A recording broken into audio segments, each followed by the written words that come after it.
Ava Sinclair stepped out of her luxury SUV and onto the sun-drenched tarmac of a private airstrip in Scottsdale, Arizona. Her white suit was crisp, tailored to perfection, and stood in stark contrast to the dusty landscape behind her.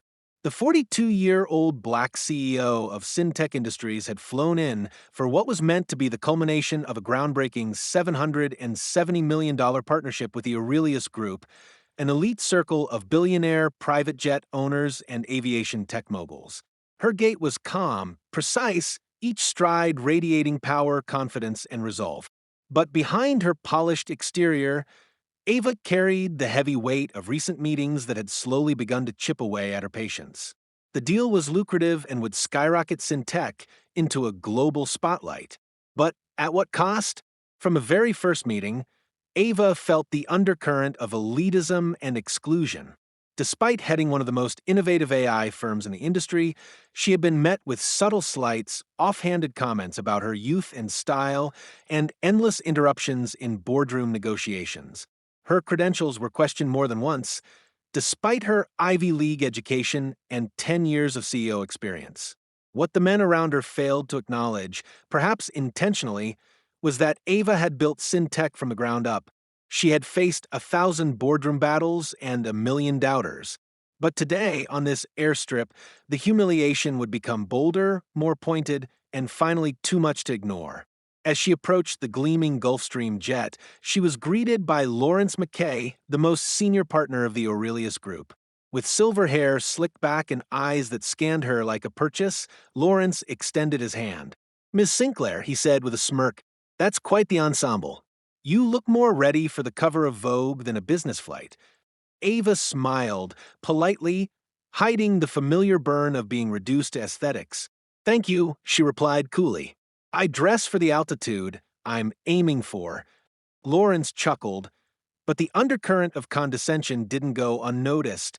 Inside the plane, the luxury was staggering: custom leather seats, rare wine chilling in gold-lined fridges, and a long mahogany table where 4 other men lounged like royalty.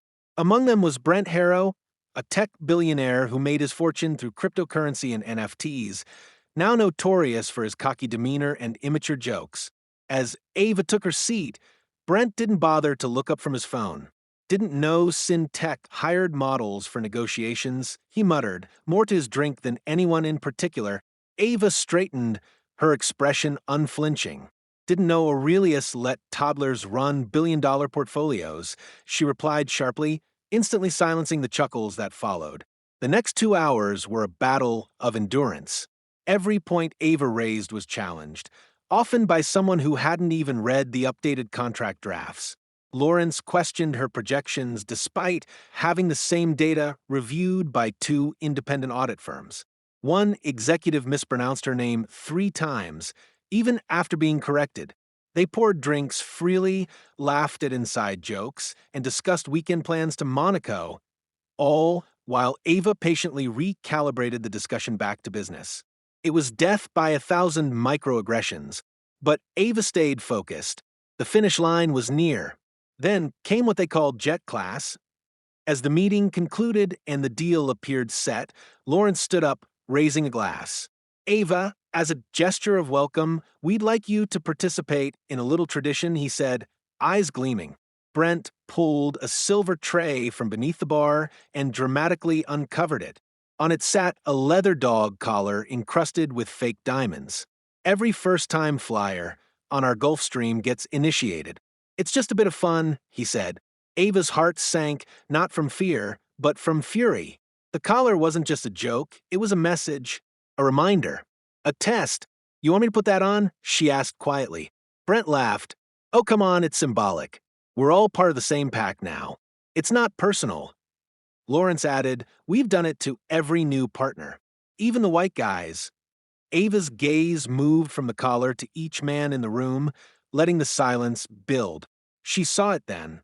The expectation that she would laugh, play along, and tolerate the humiliation to stay in the circle. They believed her silence could be bought. They were wrong. "I have led teams of engineers who have launched systems you all use daily. I have mentored women, built jobs, and changed the landscape of AI technology.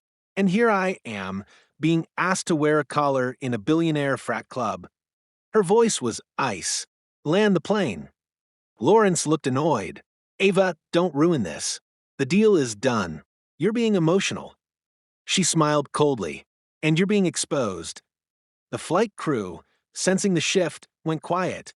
Without another word, Ava reached for her briefcase and stood tall. She wasn't just leaving the jet. She was walking away from $770 million and toward something far more valuable. The next morning, headlines exploded.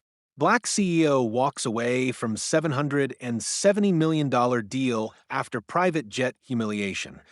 Social media went wild.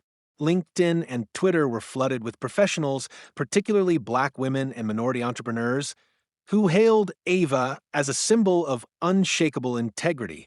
Hashtags like hashtag AvaStrong, hashtag Respect Before Revenue, and hashtag Jet Classes Over dominated trending charts. Business outlets dissected every detail, replaying leaked accounts of the incident. Anonymous insiders began to share similar stories of disrespect and sexism from inside the Aurelius Group. Lawrence and Brent attempted damage control. They claimed Ava had misinterpreted a long-standing company ritual and accused her of using the situation for attention. That move backfired spectacularly. Major corporations started pulling out of joint deals with Aurelius. Brands like Skyfleet, Luxair, and Capitalverse announced that they would no longer do business with the firm, citing cultural misalignment and ethical concerns. Brent's crypto app lost 15% of its value overnight after a viral TikTok showed him mocking Ava's speech at a prior conference. Investors panicked. Lawyers got involved. Meanwhile, Ava moved forward with grace and fire. In under 2 weeks, she signed a new $850 million deal with SolarWave Ventures, a clean energy startup run by a multicultural board of innovators. Unlike the stale arrogance of Aurelius, SolarWave welcomed her leadership and aligned with her ethics. The new partnership promised a future focused on climate, automation, and community access. While Aurelius scrambled to contain the fallout, Synteca's valuation doubled. Ava never once commented on the collar publicly. Instead, she let her actions speak. She launched an initiative within Syntec called Elevate AI, offering mentorship and capital to Black and brown women in STEM.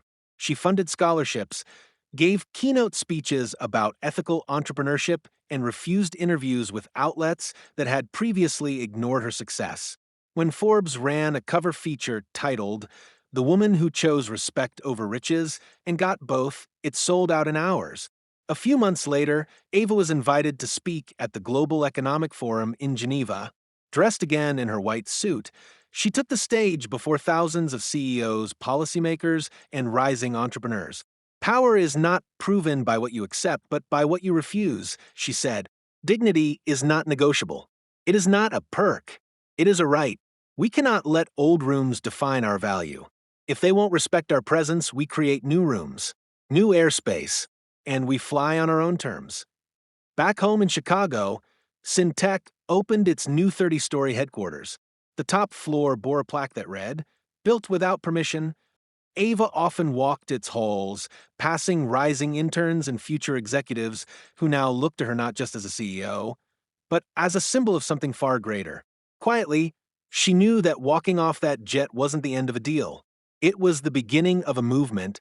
In private, she still received messages from executives within Aurelius. Apologies, requests for conversation, proposals to rebuild. Ava never responded. For her, that flight had lifted the curtain on a deeper disease in corporate culture, one that couldn't be fixed with rebranding or hush money, one that required burning the old map and drawing a new one. She didn't need to go back. She had already flown higher than they ever imagined.